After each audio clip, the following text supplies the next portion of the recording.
harga kemirin naik. Wajar, orang banyak buat ngecemin rambut. Hin, baca koran aja lo. Ayo, sholat Jumatnya jam 12 tertelat. Pi, kalau lu pengen gak telat, hari Kemis lu nyampe. Hari Kemis gue datang sholatnya hari Jumat, mang gue pikun datang hari Kemis. Pengen ketiban beduk gue hari Kemis.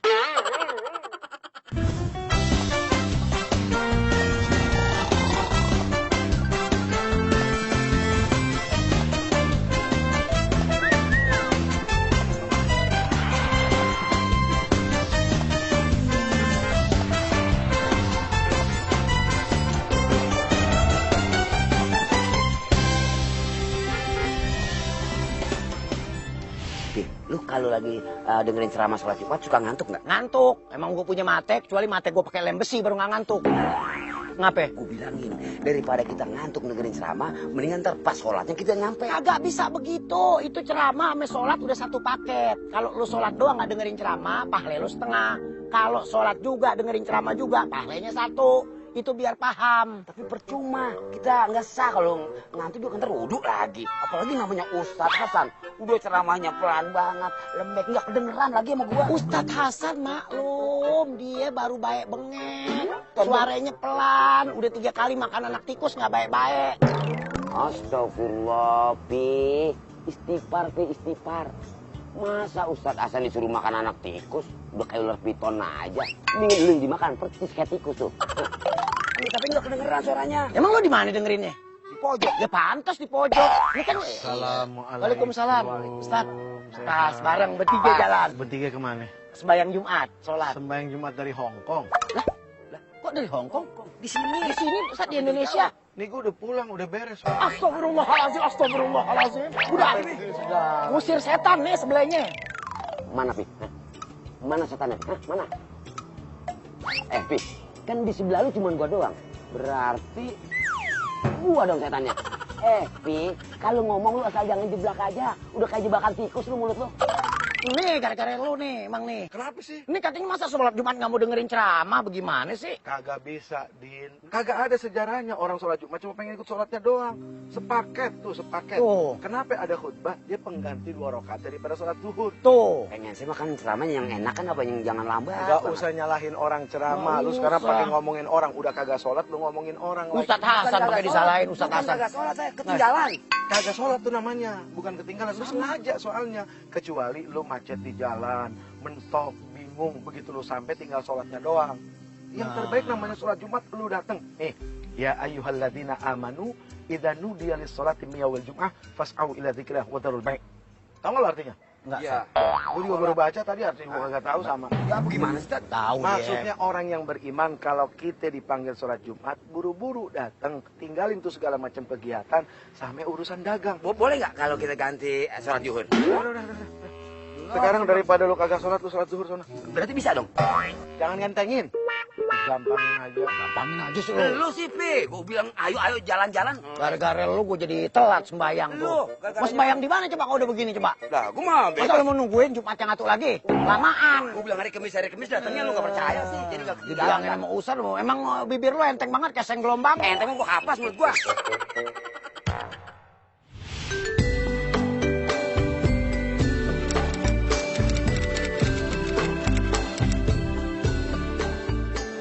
Assalamualaikum warahmatullahi wabarakatuh.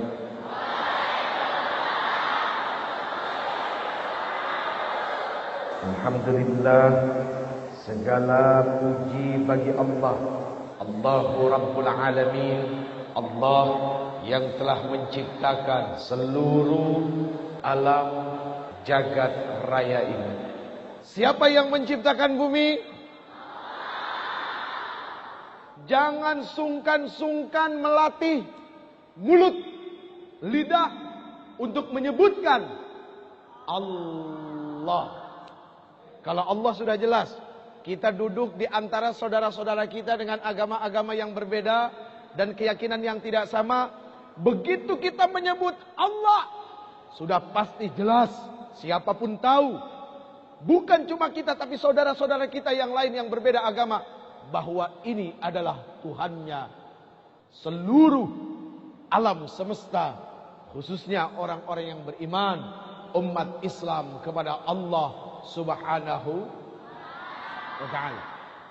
Kita diminta oleh Rasul sallallahu alaihi wasallam. Siapa Rasul kalian? Nabi Muhammad. Apa Nabi Muhammad sallallahu alaihi? Kalau kita melihat sesuatu yang bagus, segera kembalikan kepada Allah yang Maha Menciptakan.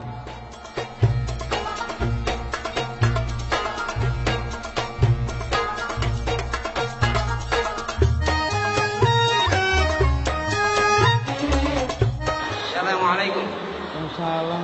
Kenapa tadi liatin? Ini siapa? Oh ya Allah. Subhanallah. Ya, Pelan-pelan. biasa aja kalau begini aja. Enggak, Din, mohon maaf. Ini kok pakai bajunya begini? Ini cuman nyesuaiin aja, Tad. Nyesuaiin apa? Di era 12. Jangan dilihat tampangnya, Tad. Heeh. Hatinya, akhlaknya, subhanallah. Gimana mau dilihat akhlaknya bagus, Din? Akhlak nggak bisa dilihat, Tad. Akhlak nggak bisa? Nggak bisa dilihat. Nah terus bagaimana bisa ngelihat akhlak? Wajah saya aja liatin. Din, mohon Iya. maaf lahir batin. Dunia ini kan berkembang. Yang berkembang itu kembang duren, Tad, biasanya. Kembang pisang, kembang jagung. Makanya sekolah yang lulus jadi ngerti maksud berkembang itu dunia apa. Selesai saya. Selesai apa? Habis sekolah saya pulang. Habis sekolah saya pulang. Tuh kan? Itu contoh yang tidak baik. Sekarang mau tanya. Nah, Kalau Bang Udin pergi sekolah, pakai baju apa? pakai seragam sekolah. Kalau Bang Udin berenang, pakai baju apa? Pakai celana renang. Kalau Bang Udin pergi ke masjid, pakai baju apa? Kain sarung sama kokoh. Ini di mana? Di masjid. Kenapa Bang Ngapa Udin? saya mesti pakai begini, Tad? Ngapa nggak bilangin tadi?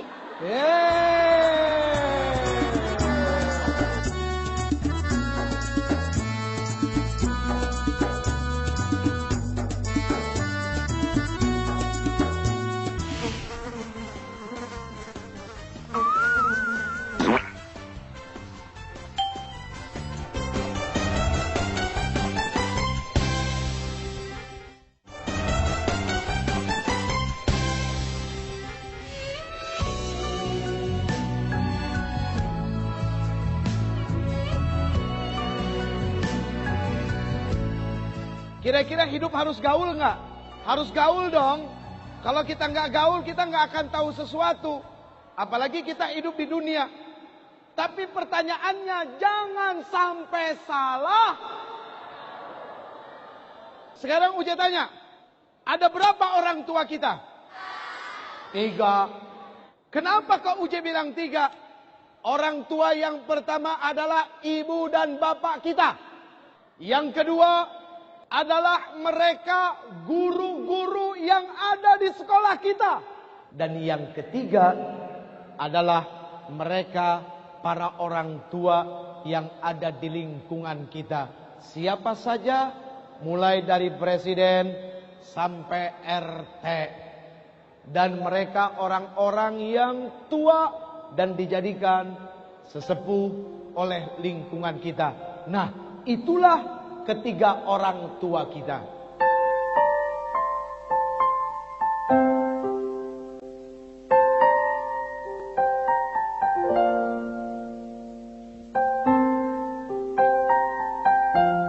Ketika kita bicara tentang sebuah pendidikan, kemampuan ayah dan ibu untuk mendidik dan memantau hasil pendidikan anak hanya pada saat di rumah saja. Bagaimana dengan di sekolah? Di sekolah tanggung jawab pendidikan dan hasilnya ada pada guru. Di rumah jelas ada yang memantau, ibu dan bapak. Di sekolah juga jelas ada yang mengantau, yaitu guru-guru. Tapi ketika mereka berada pada lingkungan antara rumah dan sekolah, disinilah titik yang paling rawan perubahan perilaku anak kita. Jadi penting nih ketiga orang tua ini untuk bersinergi, kerjasama yang baik. Syubbanul yaum rijalul ghad, kata Rasul sallallahu alaihi wasallam.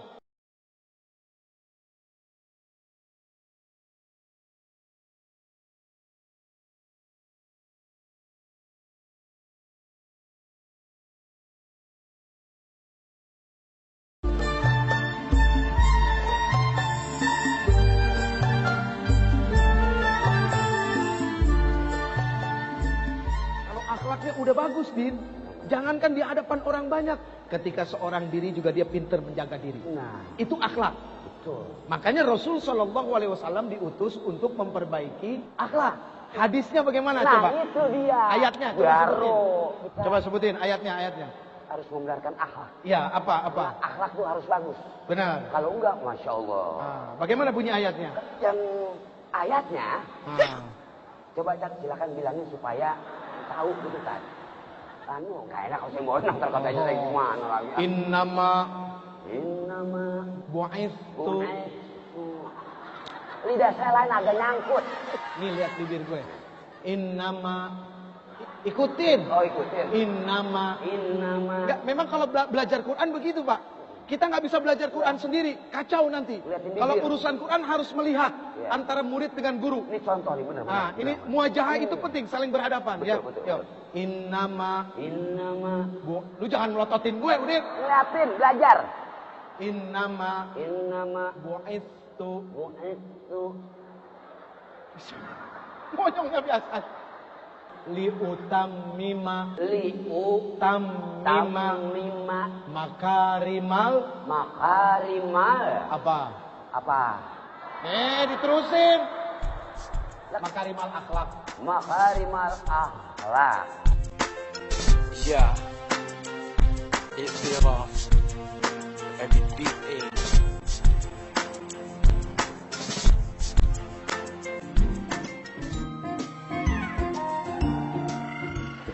Ini kok lo seperti bawa. Lah, lu suruh jadi imam bukan petinju. Mau begini aja, ngapa jadi kayak mau diadu lo? Bergerak aja. Banget tuh sikap yang yang rapi. Allahu Akbar. Allahu Akbar.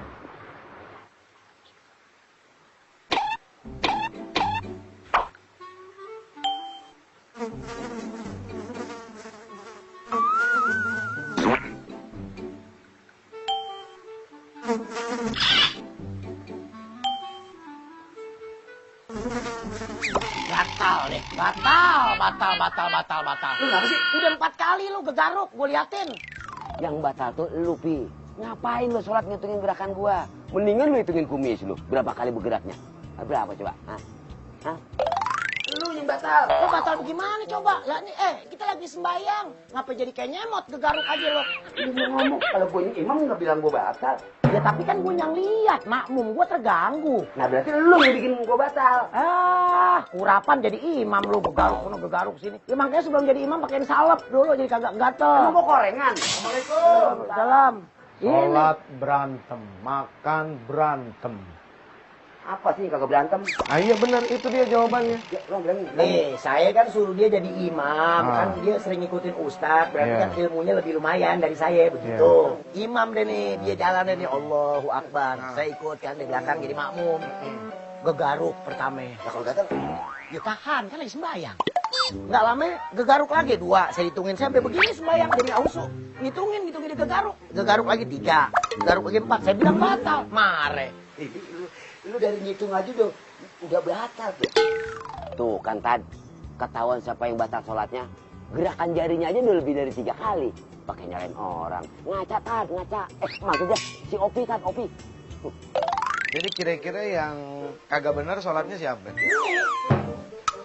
Lu ngapa jadi ke orang suit sih? Katanya kalau sholat itu gerak kagak boleh lebih dari 3 kali. Terus kalau ngegaruk, ini begini nih. Nggak boleh begini. Misalnya gini, Ah. lu gatel di sini. Ah. Jangan lu begini ngegaruk. Itu namanya korengan. Harusnya kan. Ini tuh, 1, 2, gitu. Caranya ada. Terus. Lu kalau kebanyakan bergerak, itu nama tandanya orang tidak tumak nina. Sholat itu harus tumak nina. Tahu nggak artinya tumak nina? Cuma kan itu kutu. Astagfirullahaladzim. Tumak nina lu sholat dalam keadaan tenang. Oh. Nah, berarti lu sholatnya batal. Oh. Sampai Bang Opi juga begitu. Lagi juga, pakai Pi. segala ngitungin orang sholat. Nah, lu gak cuma nina. Udah lu diem, Din. Sekarang biarin. Oh iya. Jadi begitu, Bang Opi juga. Udah biarin aja dia mau kurak garuk kayak bodo amat dia yang batalin. Udah kita mau terus aja. Tuh, ya. Ngerti Iya, kan? iya. Ada juga gue nanya sama lu ngerti kagak? Lu nanya gue. Tumanina. Tumak Nina. Tumanina. Nah, itu lihat belajarin mulut gua. Tumanina. Oh, lu habis makan balang lu ya? Ketika tiba-tiba ada orang yang mengaku Islam lalu mengatakan dukun Islam adalah 6, keluar tidak dari Islam.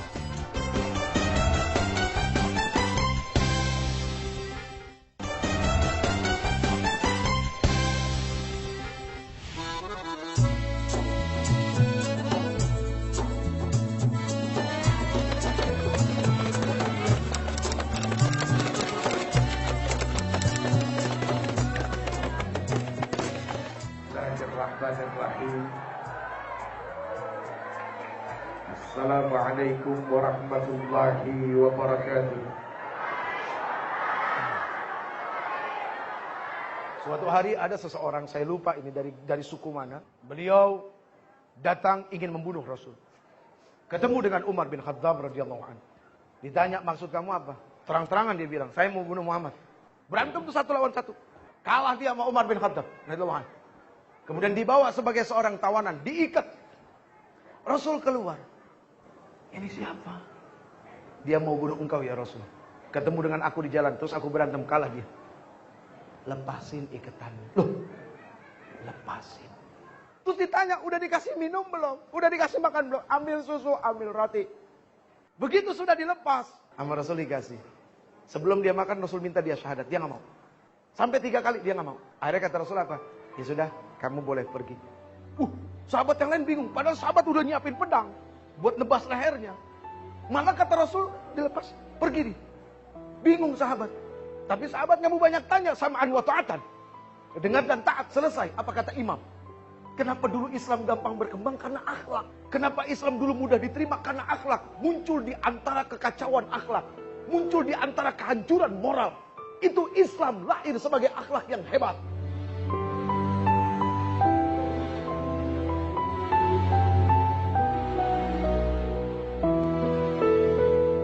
Bicara usul adalah sebuah akar yang tidak boleh keluar daripada itu. Furu, silakan berbeda karena bicara cabang. Lihat pohon, dari satu akar yang sama muncul batang, dari batang muncul dahan, muncul ranting, lalu kemudian muncul daun. Daun pasti banyak, ranting pasti banyak, tapi akar pasti satu. Semua orang sepakat kalau rukun Islam itu ada 5. Ketika tiba-tiba ada orang yang mengaku Islam lalu mengatakan rukun Islam adalah 6, keluar tidak dari Islam? Keluar. Jadi kabar tentang Nabi Muhammad dan umatnya ini sudah ada di Injil dan di Taurat. Di dalam kitab-kitab Samawi terdahulu. Di dalam suhuf-suhuf yang Allah berikan kepada Nabi Tis, kepada Nabi Idris, kemudian kepada Nabi Musa alaihissalam, dan kepada beberapa nabi-nabi yang lain. Di situ sudah dijelaskan bagaimana kabar Rasul sallallahu alaihi wasallam bersama umat-umatnya. Cirinya adalah apa? Yang pertama, mereka tegas. Tegas apa? Dalam mengatakan, Kul huwallahu ahad. 2 kalimat syahadat. Syahadat pertama bersaksi kepada Allah, kedua adalah kepada Nabi Muhammad. Tidak hanya cukup di situ bahwa Nabi Muhammad sallallahu alaihi wasallam adalah nabi akhir zaman, yang artinya dengan dijelaskan bahwa tidak ada nabi lagi setelah Rasul Muhammad sallallahu alaihi wasallam. Ini usul.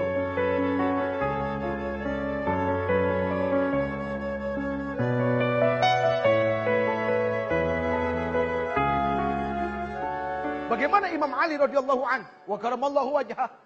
Kita sering dengar satu cerita ini. Saat itu Ali radhiyallahu anhu, beliau ingin memancung seseorang. Tiba-tiba diludahin. Apa yang terjadi? Ditinggalin, Pak. Dipegi. Lah, bingung musuhnya. Lah, kagak jadi nih. Ditanya, kenapa gak jadi? Waktu pertama saya mau ingin kamu karena Allah. Tapi begitu kamu ludahin saya takut karena hawa nafsu saya. Tuh, begitu. Lah ini yang digambar. Gupak. Gurak. Gurak. Orangnya udah kagak bergerak. Lu ngapain berantem sama orang udah kagak bergerak? Nah, jadi, tolong please buat teman-teman kita yang muda. Jangan sampai pada akhirnya kita menjadi golongan justru yang menghinakan agama kita sendiri. Umar bin Khattab radhiyallahu anhu mengatakan apa? Jangan engkau bawa marahmu dalam peperanganmu. Karena tidak akan membuat engkau menjadi mulia. Semesta bertasbih padamu, sucikan dirimu. Islam illa bil jamaah. Tidak bisa dikatakan Islam kalau tidak berjamaah. Bicara berjamaah pasti ada imam. Sekarang imam kagak didengar, disalah-salahin melulu imamnya. Makanya repot berantakan urusan apapun di negeri ini. Karena imamnya disalah-salahin dan imamnya dibego-begoin. Apakah karena imamnya tidak terhormat? Bukan. Karena kitanya juga tidak bisa menghormati imam. Kita tidak pernah mengambil manfaat hakikat dan ma'rifat dari sholat berjamaah. Makanya di dalam kitab Wasiyatul Mustafa lil Imam Ali karamallahu wajhah, Rasul katakan, "Ya Ali, tamanna Jibril an yakuna min bani Adam li sab'i khisalin." Pertama, as-salatu jamaah ma'al imam. Wahai Ali, tahukah engkau sesungguhnya Jibril sangat berkeinginan untuk menjadi anak keturunan Adam karena 7 perkara. Satunya adalah salat berjamaah. Ali bicara anak muda disuruh berjamaah. Suruh apa? Mengambil manfaat hakikat daripada berjamaah. Belajar jadi yang dipimpin dan belajar menjadi pemimpin. Di situ diajarkan bagaimana cara negur imam yang baik. Terus bagaimana kalau imam salah mengakui kesalahannya. Kentut yang paling halus, nggak ada yang tahu, cuma diri dia doang. Cuma dia doang. Orang kagak dengar di belakang, Pak. Tapi dia tahu ini membatalkan. Dia mundur ke belakang, ke tempat yang paling kotor. Di sana dia membersihkan diri lagi dengan berwudu. Lalu bagaimana dengan orang di belakangnya? Menggantikannya harus orang yang ngerti. Jangan yang nggak ngerti di belakang imam. Sekarang fenomena begitu, Pak. Semua orang pengen ke depan. Innallaha wa malaikatahu yusalluna ala saffil awal. Irsyadul ibad ila sabilir rasyad. Ya, malaikat itu bersalat kepada siapa orang yang berdiri di saf terdepan. Wah, berebutan orang di depan tanpa melihat diri. Kalau seandainya imam batal atau keliru, saya kira-kira ngerti nggak nih buat ngeberesinnya? Ini kagak ngerti juga. Akhirnya di belakang imam juga, imam salah dibiarin, kagak ngerti yang di belakangnya. Itulah yang terjadi sekarang. Apakah dalam kepemimpinan agama ataukah dalam kepemimpinan bangsa dan tanah air? Inilah kekacauan demi kekacauan yang akhirnya membuat hancur bangsa ini. Salatullah, salamullah, ala toha rasulillah, salatullah. Nah, pemirsa, ada tips nih dari saya. Pergi dugem bawa ukur, pulangnya beli sepatu. Orang kata jangan pada berantem, mendingan juga pada akur. Nah, makanya tonton terus YouTube setiap hari Minggu jam 7:30 pagi di Trans 7. Wassalam. Ciao.